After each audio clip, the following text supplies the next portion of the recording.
भारत की लोक गाथाओं में है कि सुकरात की शिष्य परंपरा के मनीषी अरस्तु ने अपने शिष्य सिकंदर को भारत से गीता ज्ञानी गुरु लाने का निर्देश दिया था। गीता के ही एक ईश्वरवाद को विश्व की विविध भाषाओं में मूसा, ईसा तथा अनेक सूफी महात्माओं ने फैलाया। भाषांतर होने से ये पृथक पृथक प्रतीत होते हैं, किंतु सिद्धांत गीता के ही है। अतः गीता मानव मात्र का अतर्क्य धर्मशास्त्र है। गीता का आशय यथार्थ गीता के रूप में प्रस्तुत कर स्वामी श्री अड़गड़ानंद जी महाराज ने मानव मात्र को एक अमूल्य निधि दी है।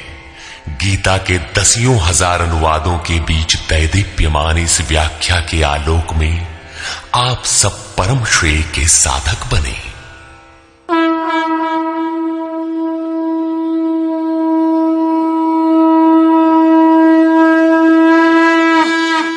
ओम श्री परमात्मने नमः। यथार्थ गीता श्रीमद् भगवत गीता अथ षष्ठोऽध्याय। संसार में धर्म के नाम पर रीति रिवाज, पूजा पद्धतियों, संप्रदायों का बाहुल्य होने पर कुरीतियों का शमन करके एक ईश्वर की स्थापना एवं उसकी प्राप्ति की प्रक्रिया को प्रशस्त करने के लिए किसी महापुरुष का आविर्भाव होता है। क्रियाओं को छोड़कर बैठ जाने और ज्ञानी कहलाने की रूढ़ी कृष्ण काल में अत्यंत व्यापक थी। इसलिए इस अध्याय के प्रारंभ में ही योगेश्वर श्री कृष्ण ने इस प्रश्न को चौथी बार स्वयं उठाया कि ज्ञान योग तथा निष्काम कर्म योग दोनों के अनुसार कर्म करना ही होगा। श्री भगवान वाच।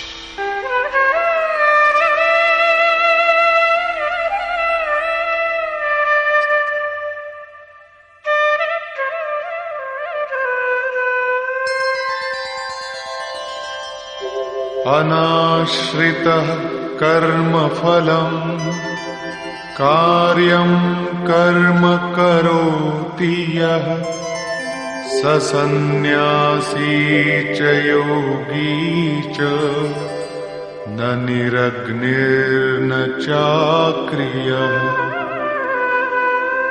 श्री कृष्ण महाराज बोले, अर्जुन, कर्म फल के आश्रय से रहित होकर अर्थात कर्म करते समय किसी प्रकार की कामना न रखते हुए जो कार्यम कर्म करने योग्य प्रक्रिया विशेष को करता है, वही सन्यासी है, वही योगी है। केवल अग्नि को त्यागने वाला तथा केवल क्रिया को त्यागने वाला न सन्यासी है न योगी। क्रियाएं बहुत सी हैं, उनमें से कार्यम कर्म करने योग्य क्रिया, नियत कर्म निर्धारित की हुई कोई क्रिया विशेष है, वो है यज्ञ की प्रक्रिया, जिसका शुद्ध अर्थ है आराधना, जो आराध्य देव में प्रवेश दिला देने वाली विधि विशेष है। उसको कार्य रूप देना कर्म है। जो उसे करता है वही सन्यासी है, वही योगी होता है। केवल अग्नि को त्यागने वाला कि हम अग्नि नहीं छूते, या कर्म त्यागने वाला कि मेरे लिए कर्म है ही नहीं, मैं तो आत्मज्ञानी हूं, केवल ऐसा कहे और कर्म आरंभ ही न करे, करने योग्य क्रिया विशेष न करे, तो वो न सन्यासी है न योगी। इस पर और देखें। यम सन्न्यासमिति प्राहुः योगं तं विद्धि पांडव नह्य सन्न्यस्त संकल्पो योगी भवति कश्चन।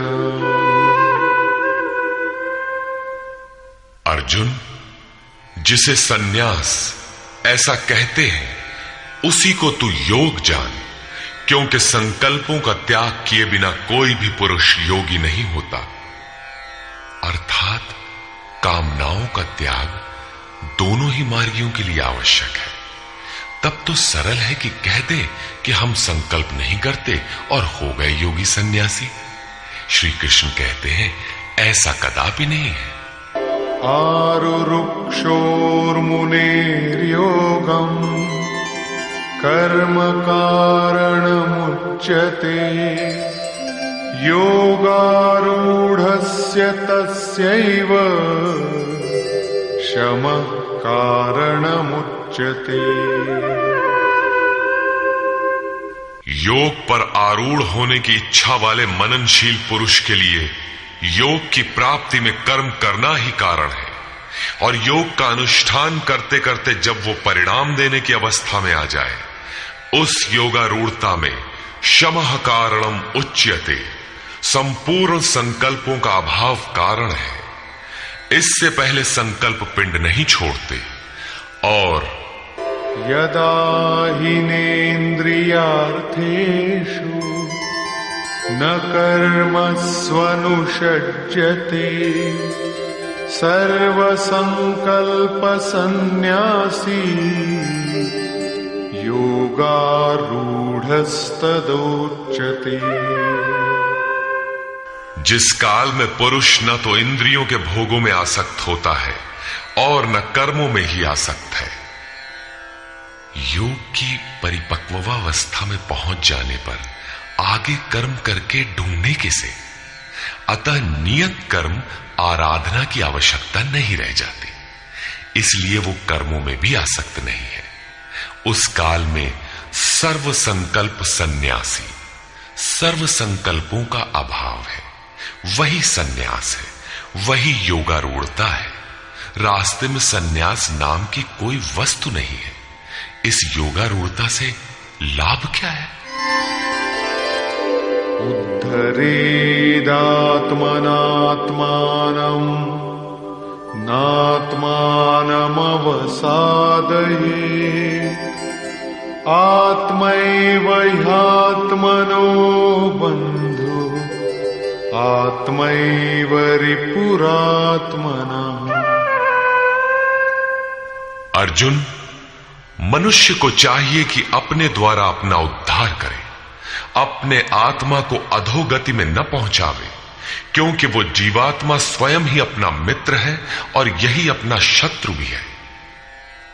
कब ये शत्रु होता है और कब मित्र, इस पर कहते हैं बन्धुरात्मात्मनस्तस्य येनात्मैवात्मना जितः अनात्मनस्तु शत्रुत्वे वर्तेतात्मैव शत्रुवत्। जिस जीवात्मा द्वारा मन और इंद्रियों सहित शरीर जीता हुआ है, उसके लिए उसी का जीवात्मा मित्र है, और जिसके द्वारा मन और इंद्रियां सहित शरीर नहीं जीता गया है, उसके लिए वो स्वयं शत्रुता में बरतता है। इन दो श्लोकों में श्री कृष्ण एक ही बात कहते हैं कि अपने द्वारा अपने आत्मा का उद्धार करें, उसे अधोगति में न पहुंचाएं, क्योंकि आत्मा ही मित्र है। सृष्टि में न दूसरा कोई शत्रु है न मित्र। किस प्रकार?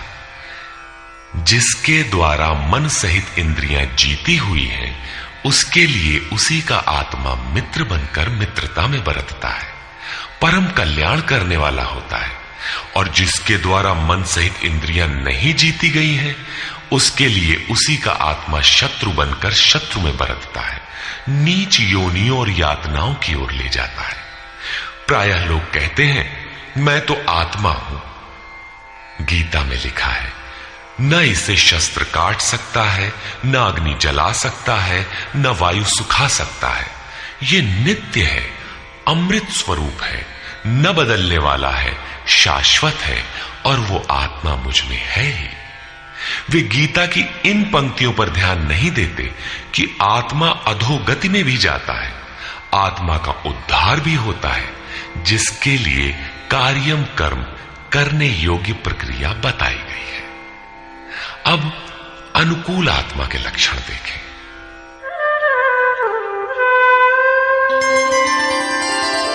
जितात्मनः प्रशान्तस्य परमात्मा समाहितः शीतोष्ण सुख दुःखेषु तथा मानापमानयोः। सर्दी गर्मी, सुख दुख और मान अपमान में जिसके अंतःकरण की वृत्तियां भली प्रकार शांत हैं, ऐसे स्वाधीन आत्मा वाले पुरुष में परमात्मा सदैव स्थित है, कभी विलग नहीं होता। जितात्मा अर्थात जिसने मन सहित इंद्रियों को जीत लिया है, वृत्ति परम शांति में प्रवाहित हो गई है। यही आत्मा के उद्धार की अवस्था है। आगे कहते हैं, ज्ञान विज्ञान तृप्तात्मा कूटस्थो विजितेन्द्रियः युक्त इत्युच्यते योगी समलोष्टाश्मकाञ्चनः। जिसका अंतःकरण ज्ञान विज्ञान से तृप्त है, जिसकी स्थिति अचल स्थिर और विकार रहित है, जिसने इंद्रियों को विशेष रूप से जीत लिया है, जिसकी दृष्टि में मिट्टी, पत्थर और सुवर्ण एक समान है, ऐसा योगी युक्त कहा जाता है। युक्त का अर्थ है योग से संयुक्त। ये योग की पराकाष्ठा है, जिसे योगेश्वर 5वें अध्याय में श्लोक 7 से 12 तक अभिचित्रित कराए हैं। परम तत्व परमात्मा का साक्षात्कार और उसके साथ होने वाली जानकारी ज्ञान है। 1 इंच भी इष्ट से दूरी है, जानने की इच्छा बनी है, तब तक वो अज्ञानी है। वो प्रेरक कैसे सर्वव्याप्त है, कैसे प्रेरणा देता है, कैसे अनेक आत्माओं का एक साथ पथ प्रदर्शन करता है, कैसे वो भूत भविष्य और वर्तमान का ज्ञाता है। उस प्रेरक इष्ट की कार्य प्रणाली का ज्ञान ही विज्ञान है। जब से हृदय में इष्ट का आविर्भाव होता है, उसी दिन से वो निर्देश देने लगता है, किंतु प्रारंभ में साधक समझ नहीं पाता। पराकाष्ठा काल में ही योगी उनकी आंतरिक कार्य प्रणाली को पूर्णतः समझ पाता है। यही समझ विज्ञान है। योगारूढ़ अथवा युक्त पुरुष का अंतःकरण ज्ञान विज्ञान से तृप्त रहता है। इसी प्रकार योग युक्त पुरुष की स्थिति का निरूपण करते हुए योगेश्वर श्री कृष्ण पुनः कहते हैं,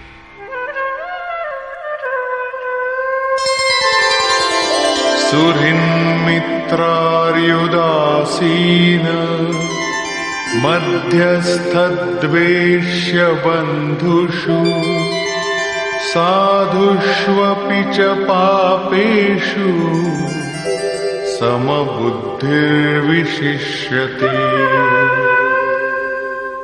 प्राप्ति के पश्चात महापुरुष समदर्शी और समवर्ती होता है।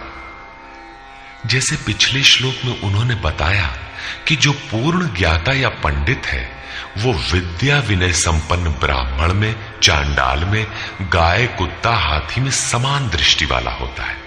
उसी का पूरक ये श्लोक है। वो हृदय से सहायता करने वाले सहृदय, मित्र, बैरी, उदासीन, द्वेषी, बंधुगणों, धर्मात्मा तथा पापियों में भी समान दृष्टि वाला योग युक्त पुरुष अति श्रेष्ठ है। वो उनके कार्यों पर दृष्टि नहीं डालता, बल्कि उनके भीतर आत्मा के संचार पर ही उसकी दृष्टि पड़ती है। इन सब में वो केवल इतना अंतर देखता है कि कोई कुछ नीचे की सीढ़ी पर खड़ा है तो कोई निर्मलता के समीप, किंतु वो क्षमता सब में है। यहां योग युक्त के लक्षण पुनः दोहराए गए। कोई योग युक्त कैसे बनता है, वो कैसे यज्ञ करता है, यज्ञ स्थली कैसी हो, आसन कैसा हो, उस समय कैसे बैठा जाए, कर्ता के द्वारा पालन किए जाने वाले नियम, आहार विहार, सोने जागने का संयम तथा कर्म पर कैसी चेष्टा हो इत्यादि बिंदुओं पर योगेश्वर श्री कृष्ण ने अगले 5 श्लोकों में प्रकाश डाला, जिससे आप भी उस यज्ञ को संपन्न कर सके। अध्याय 3 में उन्होंने यज्ञ का नाम लिया और बताया कि यज्ञ की प्रक्रिया ही वो नियत कर्म है।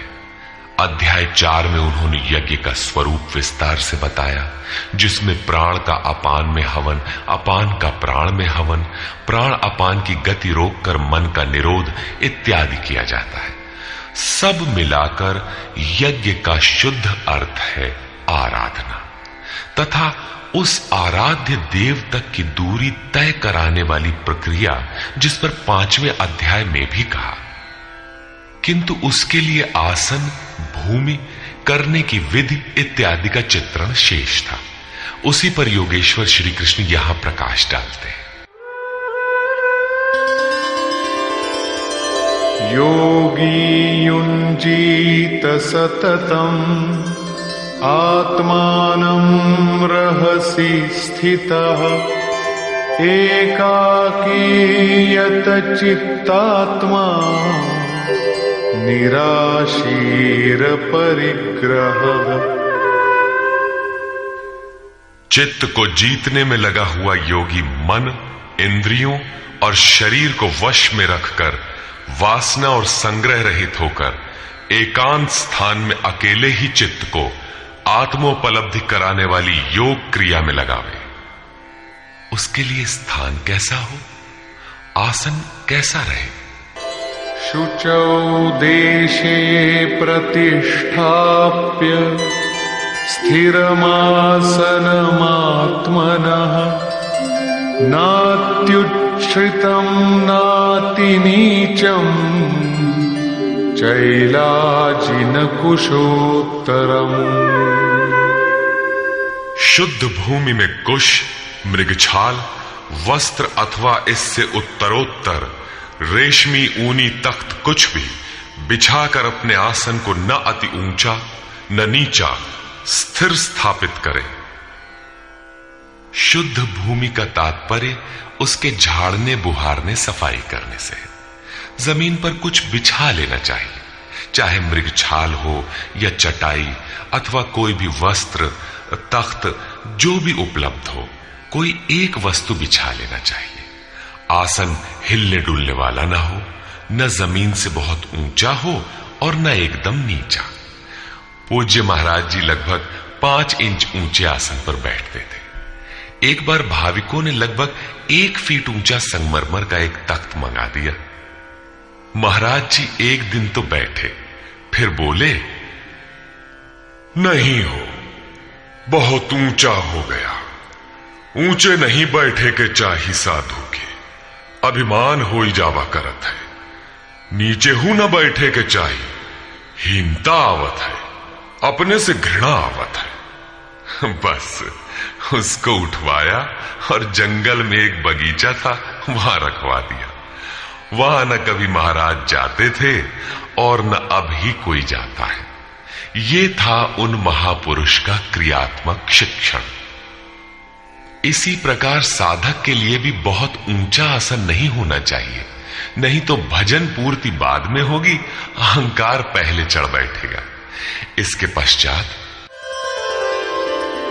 तत्रैकाग्रं मनः कृत्वा यत चित्तेन्द्रियक्रियः उपविश्यासने युञ्जात् योगमात्मविशुद्धये। उस आसन पर बैठकर ये ध्यान करने का विधान है। मन को एकाग्र करके चित्त और इंद्रियों को, क्रियाओं को वश में रखते हुए अंतःकरण की शुद्धि के लिए योगाभ्यास करें। अब बैठने का तरीका बताते हैं। समंकाय शिरो ग्रीवं धारयन्नचलं स्थिरः संप्रेक्ष्य नासिकाग्रं स्वं दिशश्चानवलोकयन्।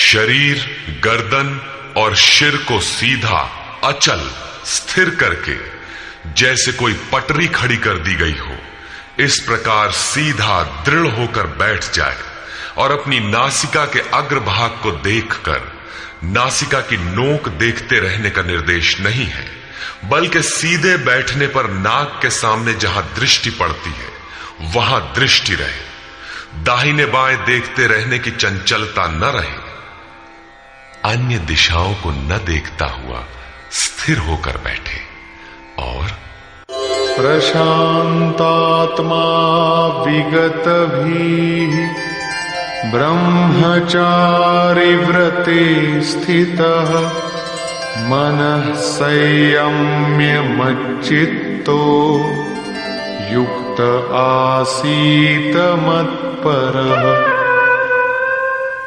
ब्रह्मचर्य व्रत में स्थित होकर। प्रायः लोग कहते हैं कि जननेंद्रिय का संयम ब्रह्मचर्य है, किंतु महापुरुषों की अनुभूति है कि मन से विषयों का स्मरण करके, आंखों से वैसे दृश्य देखकर, त्वचा से स्पर्श कर, कानों से विषयोत्तेजक शब्द सुनकर जननेंद्रिय संयम संभव नहीं है। ब्रह्मचारी का वास्तविक अर्थ है ब्रह्म आचरति स ब्रह्मचारी। ब्रह्म का आचरण है नियत कर्म, यज्ञ की प्रक्रिया, जिसे करने वाले यान्ति ब्रह्म सनातनम, सनातन ब्रह्म में प्रवेश पा जाते हैं। इसे करते समय स्पर्शान कृत्वा बहिर्बाह्यान, बाहर के स्पर्श, मन और सभी इंद्रियों के स्पर्श बाहर ही त्याग कर चित्त को ब्रह्म चिंतन में, श्वास प्रश्वास में ध्यान में लगाना है। मन ब्रह्म में लगा है तो बाह्य स्मरण कौन करे? यदि बाह्य स्मरण होता है तो अभी मन लगा कहां? विकार शरीर पर नहीं, मन की तरंगों में रहता है। मन ब्रह्माचरण में लगा है तो जननेंद्रिय संयम ही नहीं, सकलेंद्रिय संयम तक स्वाभाविक हो जाता है। अतः ब्रह्म के आचरण में स्थित रहकर भय रहित और अच्छी प्रकार शांत अंतःकरण वाला मन को संयत रखते हुए मुझ में लगे हुए चित्त से युक्त मेरे परायण होकर स्थित हो। ऐसा करने का परिणाम क्या होगा?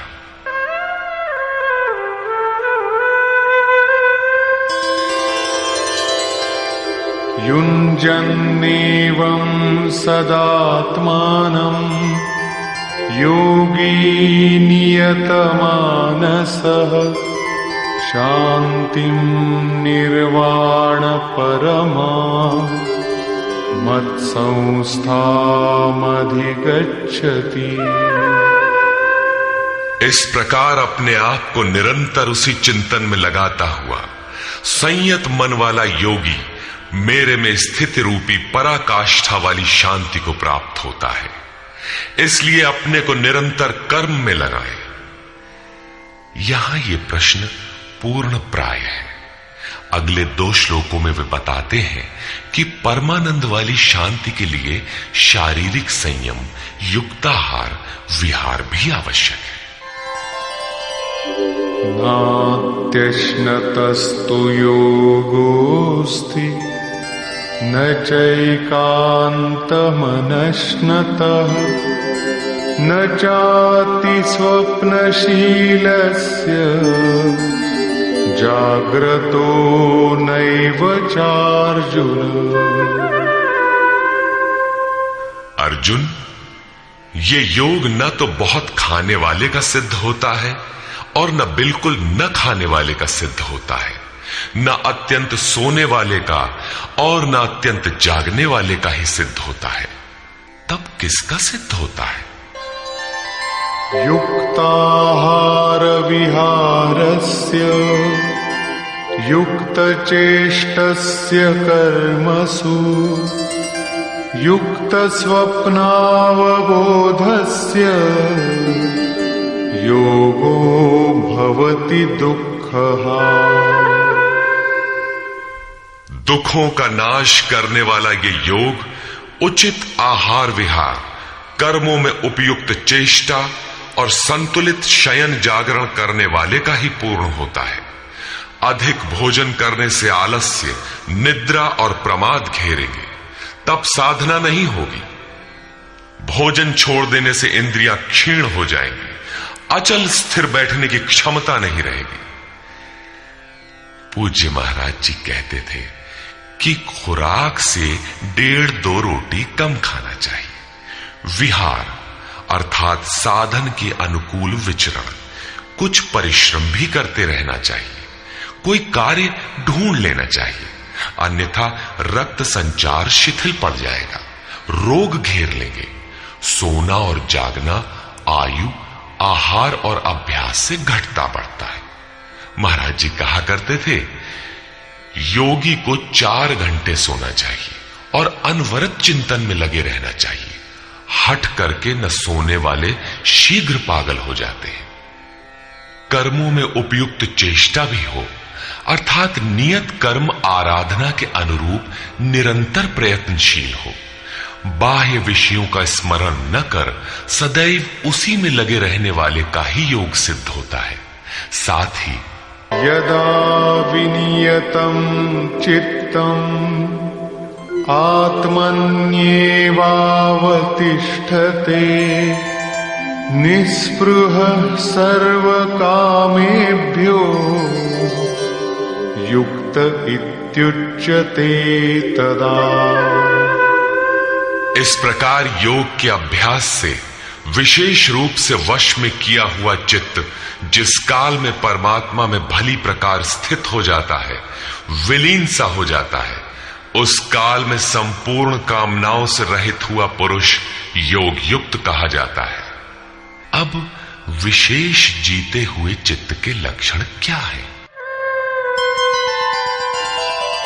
यथा दीपो निवातस्थो नेङ्गते सोपमा स्मृता योगिनो यतचित्तस्य युञ्जतो योगमात्मनः। जिस प्रकार वायु रहित स्थान में रखा गया दीपक चलायमान नहीं होता, लौ सीधे ऊपर जाती है, उसमें कंपन नहीं होता, यही उपमा परमात्मा के ध्यान में लगे हुए योगी के जीते हुए चित्त की दी गई है। दीपक तो उदाहरण मात्र है। आजकल दीपक का प्रचलन शिथिल पड़ रहा है। अगरबत्ती ही जलाने पर धुआं सीधे ऊपर जाता है, यदि वायु में वेग न हो। यह योगी के जीते हुए चित्त का एक उदाहरण मात्र है। अभी चित्त भले ही जीता गया है, निरोध हो गया है, किंतु अभी चित्त है। जब निरुद्ध चित्त का भी विलय हो जाता है, तब कौन सी विभूति मिलती है? देखें। यत्रो परमते चित्तम् निरुद्धं योग सेवया यत्र चैवात्मनात्मानं पश्यन्नात्मनि तुष्यति। जिस अवस्था में योग के अभ्यास से बिना अभ्यास के कभी निरोध नहीं होगा, अतः योग अभ्यास से निरुद्ध हुआ चित्त भी उपराम हो जाता है, विलय हो जाता है, मिट जाता है। उस अवस्था में आत्मना, अपनी आत्मा के द्वारा, आत्मानम, परमात्मा को देखता हुआ, आत्मनि एव, अपने आत्मा में ही संतुष्ट अपनी ही आत्मा से होता है, क्योंकि प्राप्ति काल में तो परमात्मा का साक्षात्कार होता है, किंतु दूसरे ही क्षण वो अपने ही आत्मा को उन शाश्वत ईश्वरीय विभूतियों से ओतप्रोत पाता है। ब्रह्म अजर, अमर, शाश्वत, अव्यक्त और अमृत स्वरूप है, तो इधर आत्मा भी अजर, अमर, शाश्वत, अव्यक्त और अमृत स्वरूप है तो, किंतु अचिंत्य भी है। जब तक चित्त और चित्त की लहर है, तब तक वो आपके उपभोग के लिए नहीं है। चित्त का निरोध और निरुद्ध चित्त के विलय काल में परमात्मा का साक्षात्कार होता है और दर्शन के ठीक दूसरे क्षण उन्हीं ईश्वरीय गुण धर्मों से युक्त ही अपने आत्मा को पाता है। इसलिए वो अपने ही आत्मा में संतुष्ट होता है। यही उसका स्वरूप है, यही पराकाष्ठा है। इसी का पूरक अगला श्लोक देखें। सुखमात्यन्तिकं यत्तत् बुद्धिग्राह्यमतीन्द्रियम् वेत्ति यत्र न चैवायम् स्थितश्चलति तत्वतः। तथा इंद्रियों से अतीत केवल शुद्ध हुई सूक्ष्म बुद्धि द्वारा ग्रहण करने योग्य जो अनंत आनंद है, उसको जिस अवस्था में अनुभव करता है और जिस अवस्था में स्थित हुआ योगी भगवत स्वरूप को तत्व से जानकर चलायमान नहीं होता, सदैव उसी में प्रतिष्ठित रहता है। तथा यं लब्ध्वा चापरं लाभम् मन्यते नाधिकं ततः यस्मिन् स्थितो न दुःखेन गुरुणापि विचाल्यते। परमेश्वर की प्राप्ति रूप जिस लाभ को, पराकाष्ठा की शांति को प्राप्त कर उससे अधिक दूसरा कुछ भी लाभ नहीं मांगता, और भगवत प्राप्ति रूप जिस अवस्था में स्थित हुआ योगी बड़े भारी दुख से भी चलायमान नहीं होता, दुख का उसे भान भी नहीं होता, क्योंकि भान करने वाला चित्त तो मिट गया। इस प्रकार तम विद्या दुख संयोग वियोगम योग संगीतम सनिश्चयेन योक्तव्यो योगो निर्विण्ण चेतसा। जो संसार के संयोग और वियोग से रहित है उसी का नाम योग है। जो आत्यंतिक सुख है उसके मिलन का नाम योग है। जिसे परम तत्व परमात्मा कहते हैं उसके मिलन का नाम योग है। वो योग न उकताए हुए चित्त से निश्चय पूर्वक करना कर्तव्य है। धैर्य पूर्वक लगा रहने वाला ही योग में सफल होता है।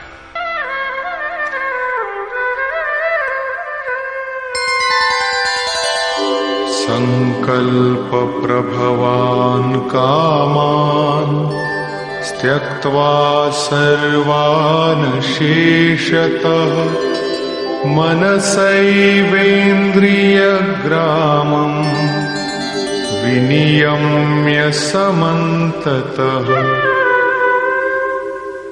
इसलिए मनुष्य को चाहिए कि संकल्प से उत्पन्न होने वाली संपूर्ण कामनाओं को वासना और आसक्ति सहित सर्वथा त्याग कर मन के द्वारा इंद्रियों के समुदाय को सब ओर से अच्छी प्रकार वश में करके शनैः शनैरुपरमेद्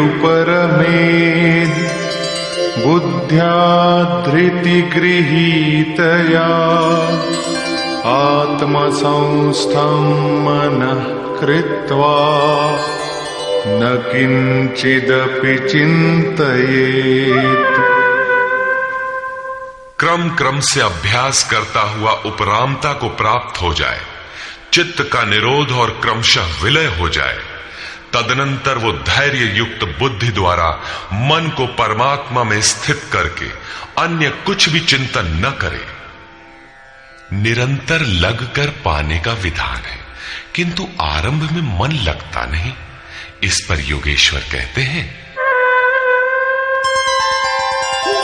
यतो यतो निश्चरति मनश्चंचलमस्थिरम् ततस्ततो नियम्यैतद् आत्मन्येव वशं नयेत्। ये स्थिर न रहने वाला चंचल मन जिस जिस कारण से सांसारिक पदार्थों में विचरता है उससे रोक कर बारंबार अंतरात्मा में ही निरोध करे। प्रायः लोग कहते हैं कि मन जहां भी जाता है जाने दो, प्रकृति में ही तो जाएगा और प्रकृति भी उस ब्रह्म के ही अंतर्गत है। प्रकृति में विचरण करना ब्रह्म के बाहर नहीं है। किंतु श्री कृष्ण के अनुसार यह गलत है। गीता में इन मान्यताओं का किंचित भी स्थान नहीं है। श्री कृष्ण का कथन है कि मन जहां जहां जाए, जिन माध्यम से जाए, उन्हीं माध्यम से रोककर परमात्मा में ही लगावें। मन का निरोध संभव है। इस निरोध का परिणाम क्या होगा? प्रशांत मनसं येनं योगिनं सुखमुत्तमम् उपैति शान्तरजसं ब्रह्मभूतमकल्मषम्। जिसका मन पूर्ण रूपेण शांत है, जो पाप से रहित है, जिसका रजोगुण शांत हो गया है, ऐसे ब्रह्म से एकीभूत योगी को सर्वोत्तम आनंद प्राप्त होता है, जिससे उत्तम कुछ भी नहीं है। इसी पर पुनः बल देते हैं। युञ्जन्नेवं सदात्मानं योगी विगतकल्मषः सुखेन ब्रह्म संस्पर्शम् अत्यंतं सुखमश्नुते। पाप रहित योगी इस प्रकार आत्मा को निरंतर उस परमात्मा में लगाता हुआ सुखपूर्वक परब्रह्म परमात्मा की प्राप्ति के अनंत आनंद की अनुभूति करता है। वो ब्रह्म संस्पर्श अर्थात ब्रह्म के स्पर्श और प्रवेश के साथ अनंत आनंद का अनुभव करता है। अतः भजन अनिवार्य है। इसी पर आगे कहते हैं, सर्वभूतस्थमात्मानं सर्वभूतानि चात्मनि ईक्षते योगयुक्तात्मा सर्वत्र समदर्शनः। योग के परिणाम से युक्त आत्मा वाला, सब में समभाव से देखने वाला योगी आत्मा को संपूर्ण प्राणियों में व्याप्त देखता है और संपूर्ण भूतों को आत्मा में ही प्रवाहित देखता है। इस प्रकार देखने से लाभ क्या है? यो मां पश्यति सर्वत्र सर्वं च मयि पश्यति तस्याहं न प्रणश्यामि स च मे न प्रणश्यति। जो पुरुष संपूर्ण भूतों में मुझ परमात्मा को देखता है, व्याप्त देखता है और संपूर्ण भूतों को मुझ परमात्मा के ही अंतर्गत देखता है, उसके लिए मैं अदृश्य नहीं होता हूं और वो मेरे लिए अदृश्य नहीं होता। ये प्रेरक का आमने सामने मिलन है, सख्य भाव है, सामीप्य मुक्ति है।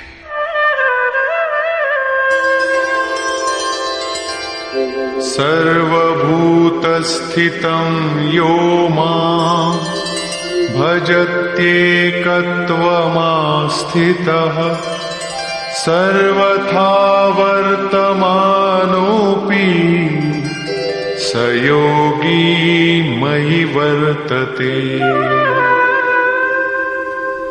जो पुरुष अनेकता से परे उपर्युक्त एकत्व भाव से मुझ परमात्मा को भजता है, वो योगी सब प्रकार के कार्यों में बरतता हुआ मेरे में ही बरतता है, क्योंकि मुझे छोड़कर उसके लिए कोई बचा भी तो नहीं। उसका तो सब मिट गया, इसलिए वो अब उठता बैठता जो कुछ भी करता है मेरे संकल्प से करता है। आत्मौपम्येन सर्वत्र समं पश्यति योऽर्जुन सुखं वा यदि वा दुःखं स योगी परमो मतः। हे अर्जुन, जो योगी अपने ही समान संपूर्ण भूतों में सम देखता है, अपने जैसा देखता है, सुख और दुख भी सब में समान देखता है, वो योगी जिसका भेदभाव समाप्त हो गया है, परम श्रेष्ठ माना गया है। प्रश्न पूरा हुआ। इस पर अर्जुन ने प्रश्न किया। अर्जुन उवाच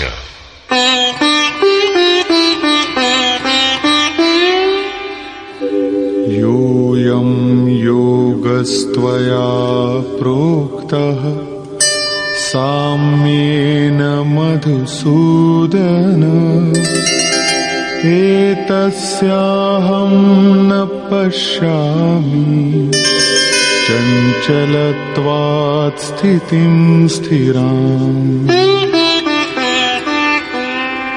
हे मधुसूदन, ये योग जो आप पहले बता आए हैं, जिससे समत्व भाव दृष्टि मिलती है, मन के चंचल होने से बहुत समय तक इसमें ठहरने वाली स्थिति में मैं अपने को नहीं देखता। चंचलं हि मनः कृष्ण प्रमाथि बलवदृढम् तस्याहं निग्रहं मन्ये वायोरिव सुदुष्करम्। हे श्री कृष्ण, ये मन बड़ा चंचल है, प्रमथन स्वभाव वाला है, अर्थात दूसरे को मत डालने वाला हठी तथा बलवान है।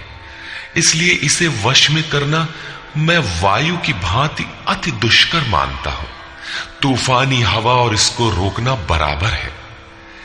इस पर योगेश्वर श्री कृष्ण कहते हैं, श्री भगवान उवाच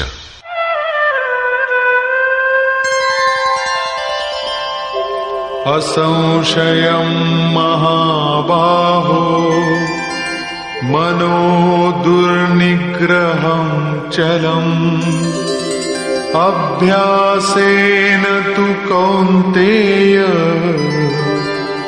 वैराग्येण च गृह्यते। महान कार्य करने के लिए प्रयत्नशील अर्थात महाबाहु अर्जुन, निसंदेह मन चंचल है, बड़ी कठिनाई से वश में होने वाला है, परंतु कौन्तेय ये अभ्यास और वैराग्य के द्वारा वश में होता है। जहां चित्त को लगाना है वहां स्थिर करने के लिए बार बार प्रयत्न का नाम अभ्यास है, तथा देखी सुनी विषय वस्तुओं में, संसार या स्वर्ग आदि के भोगों में राग अर्थात लगाव का त्याग वैराग्य है। श्री कृष्ण कहते हैं कि मन वश में करना कठिन है, किंतु अभ्यास और वैराग्य द्वारा ये वश में हो जाता है। असंयतात्मना योगो दुष्प्राप इति मे मतिः वश्यात्मना तु यतता शक्यो वाप्तुमुपायतः। अर्जुन, मन को वश में न करने वाले पुरुष के लिए योग प्राप्त होना कठिन है, किंतु स्ववश मन वाले प्रयत्नशील पुरुष के लिए योग सहज है। ऐसा मेरा अपना मत है। जितना कठिन तू मान बैठा है उतना कठिन नहीं है, अतः इसे कठिन मानकर छोड़ मत दो। प्रयत्न पूर्वक लगकर योग को प्राप्त कर, क्योंकि मन वश में करने पर ही योग संभव है। इस पर अर्जुन ने प्रश्न किया। अर्जुन उवाच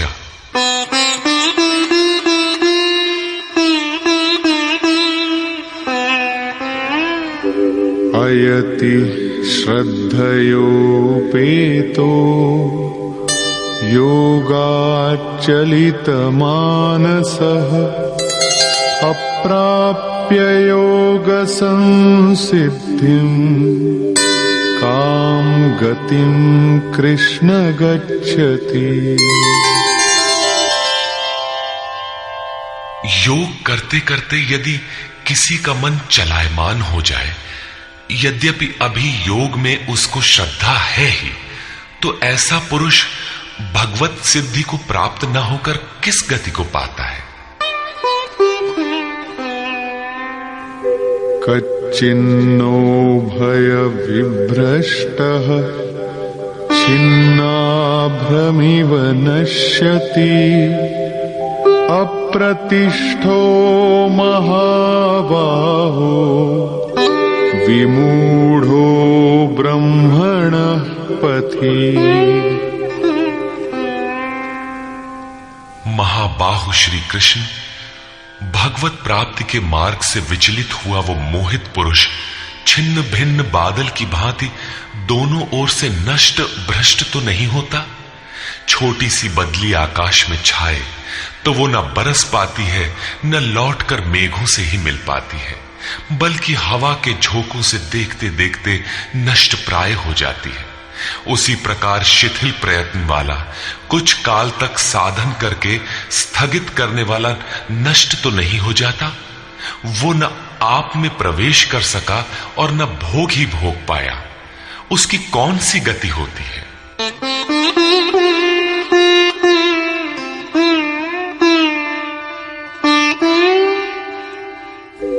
एतन्मे संशयं कृष्ण छेत्तुमर्हस्य शेषतः त्वदन्यः संशयस्यास्य छेत्ता न ह्युपपद्यते। हे श्री कृष्ण, मेरे इस संशय को संपूर्णता से मिटाने के लिए आप ही सक्षम हैं। आपके अतिरिक्त दूसरा कोई इस संशय को मिटाने वाला मिलना संभव नहीं है। इस पर योगेश्वर श्री कृष्ण ने कहा, श्री भगवान उवाच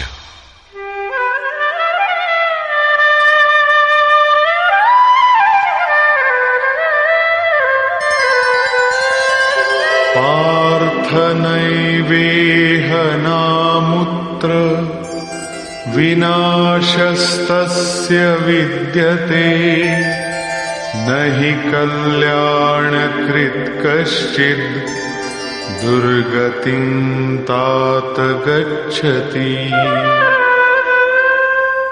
पार्थिव शरीर को ही रथ बनाकर लक्ष्य की ओर अग्रसर अर्जुन, उस पुरुष का ना तो इस लोक में और न परलोक में ही नाश होता है, क्योंकि हे तात, उस परम कल्याणकारी नियत कर्म को करने वाला दुर्गति को प्राप्त नहीं होता। उसका होता क्या है? प्राप्य पुण्यकृतान् लोकान् उषित्वा शाश्वती समाः शुचीनां श्रीमतां गेहि योगभ्रष्टोऽभिजायते। मन चलायमान होने से योग भ्रष्ट हुआ वो पुरुष पुण्यवानों के लोकों में वासनाओं को भोग कर, जिन वासनाओं को लेकर वो योग भ्रष्ट हुआ था, भगवान उसे थोड़े में सब दिखा सुना देते हैं। उन्हें भोग कर वो शुचि नाम श्रीमताम, शुद्ध आचरण वाले श्रीमान पुरुषों के घर में जन्म लेता है। जो शुद्ध आचरण वाले हैं वही श्रीमान है।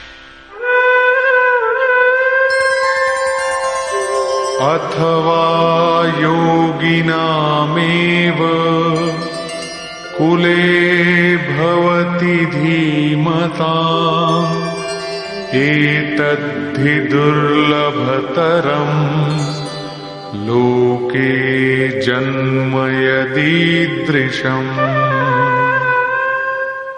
अथवा वहां जन्म न मिलने पर भी स्थिर बुद्धि योगियों के कुल में वो प्रवेश पा जाता है। श्रीमानों के घर में पवित्र संस्कार बचपन से ही मिलने लगते हैं, किंतु वहां जन्म न हो पाने पर वो योगियों के कुल में, घर में नहीं, शिष्य परंपरा में प्रवेश पा जाता है। कबीर, तुलसी, रैदास, वाल्मीकि इत्यादि को शुद्ध आचरण और श्रीमानों का घर नहीं, योगियों के कुल में प्रवेश मिला। सद्गुरु के कुल में संस्कारों का परिवर्तन भी एक जन्म है, और ऐसा जन्म संसार में निसंदेह अति दुर्लभ है।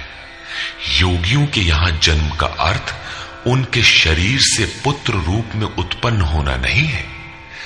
गृह त्याग से पूर्व पैदा होने वाले लड़के मोहवश महापुरुष को भी भले ही पिता मानते रहे, किंतु महापुरुष के लिए घर वालों के नाम पर कोई नहीं होता। जो शिष्य उनकी मर्यादाओं का अनुष्ठान करते हैं, उनका महत्व लड़कों से कई गुना अधिक मानते हैं, वही उनके सच्चे पुत्र हैं। जो योग के संस्कारों से युक्त नहीं है, उन्हें महापुरुष नहीं अपनाते। पूज्य महाराज जी यदि साधु बनाते तो हजारों विरक्त उनके शिष्य होते, किंतु उन्होंने किसी को किराया भाड़ा देकर, किसी के घर सूचना भेजकर, पत्र भेजकर, समझा बुझाकर सबको उनके घर लौटा दिया। बहुत लोग हठ करने लगे तो उन्हें अपशकुन हो, भीतर से मना हो कि इसमें साधु बनने के एक भी लक्षण नहीं है, इसे रखने में भलाई नहीं है, ये पार नहीं होगा। निराश होकर दो एक ने पहाड़ से गिरकर अपनी जान भी दे दी, किंतु महाराज जी ने उन्हें अपने यहां नहीं रखा। बाद में पता चलने पर बोले, जानत रहूं कि बड़ा विकल है, लेकिन ये सोचते कि सचहूं के मरी जाए तो रख ही लेते, एक ठो पतितय राहत और का हो। ममत्व उनमें भी विकट था, फिर भी नहीं रखा। 6-7 को जिनके लिए आदेश हुआ था कि आज एक योग भ्रष्ट आ रहा है, जन्म जन्म से भटका हुआ चला आ रहा है, इस नाम और इस रूप का कोई आने वाला है, उसे रखो, ब्रह्म विद्या का उपदेश करो, उसे आगे बढ़ाओ। केवल उन्हीं को रखा। आज भी उनमें से एक महापुरुष धार कुंडी में बैठे हैं, एक अनसुईया में है, 2-3 अन्यत्र भी हैं। उन्हें सद्गुरु के कुल में प्रवेश मिला। ऐसे महापुरुषों को पा जाना अति दुर्लभ है। तत्र तं बुद्धि संयोगम लभते पौर्वदेहिकम् यतते च ततो भूयः संसिद्धौ कुरु नंदन। वहां वो पुरुष पहले शरीर में साधन किए हुए बुद्धि के संयोग को, अर्थात पूर्व जन्म के साधन संस्कारों को अनायास ही प्राप्त हो जाता है, और हे कुरुनंदन, उसके प्रभाव से वो फिर संसिद्धौ, भगवत प्राप्ति रूपी परम सिद्धि के निमित्त प्रयत्न करने लगता है।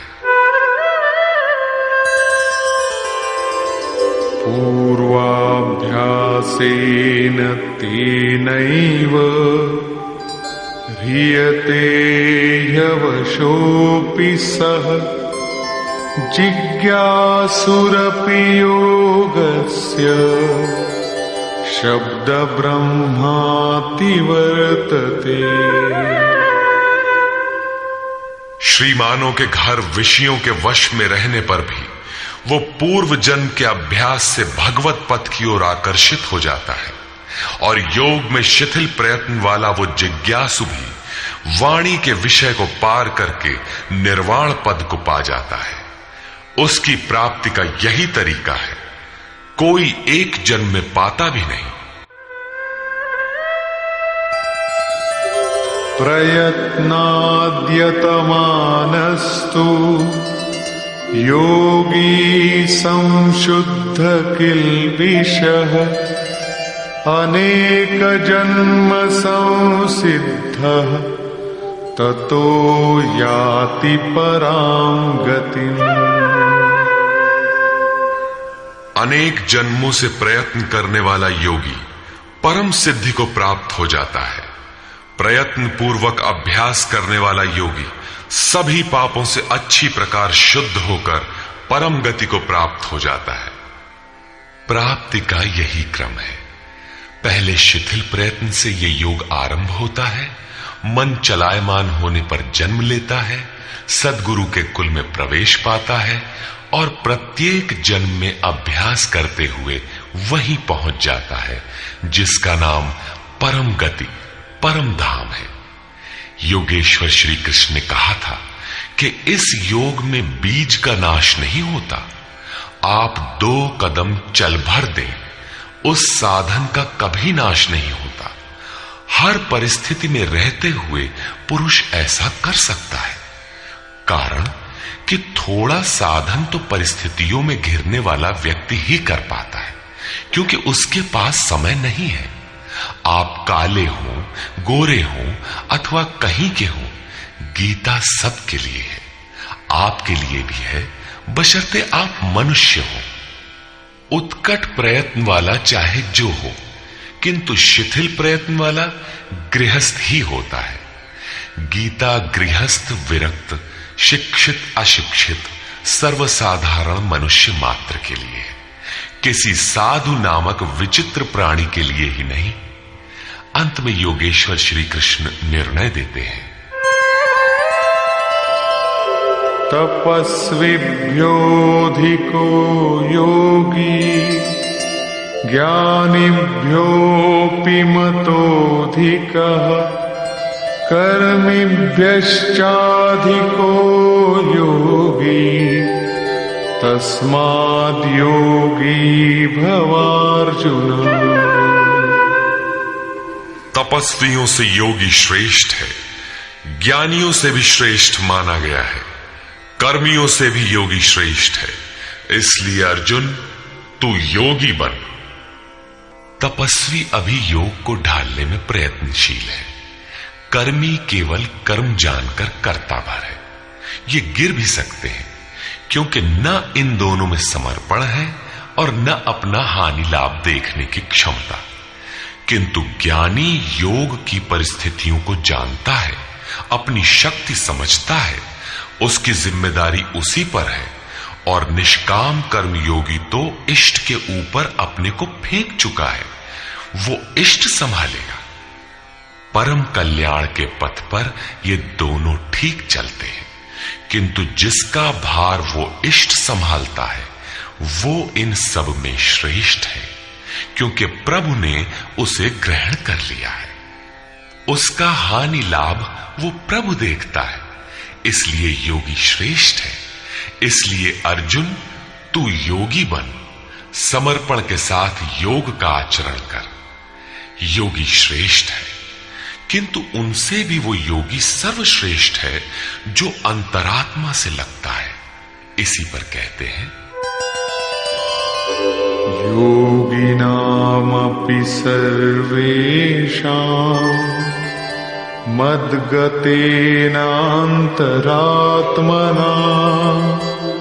श्रद्धावान् भजते यो माम् समे युक्ततमो मतः।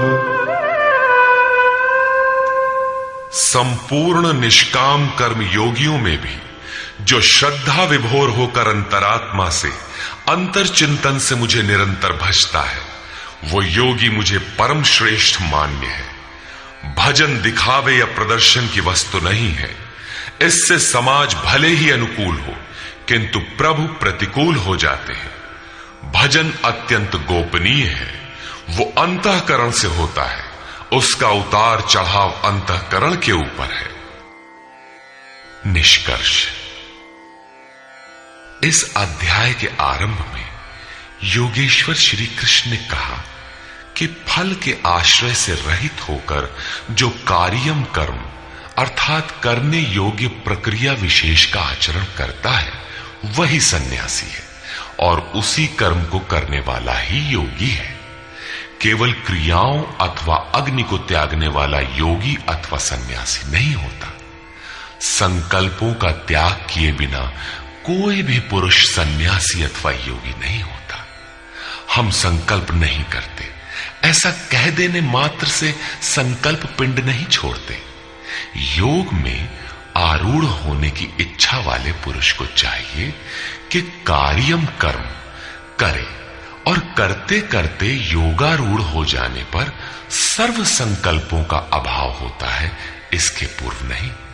सर्व संकल्पों का अभाव ही संन्यास है। योगेश्वर ने पुनः बताया कि आत्मा अधोगति में जाता है और उसका उद्धार भी होता है।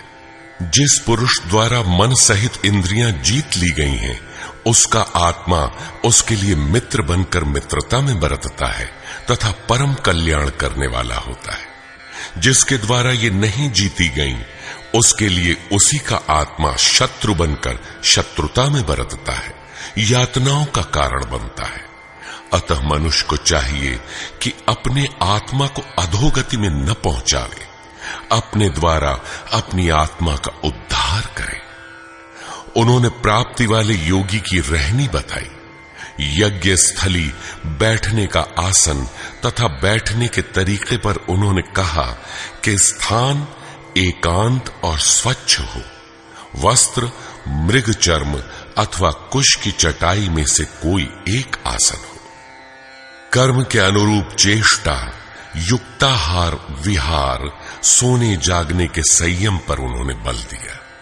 योगी के निरुद्ध चित्त की उपमा उन्होंने वायु रहित स्थान में दीपक की अकंपित लौ से दी, और इस प्रकार उस निरुद्ध चित्त का भी जब विलय हो जाता है, उस समय वह योग की पराकाष्ठा अनंत आनंद को प्राप्त होता है।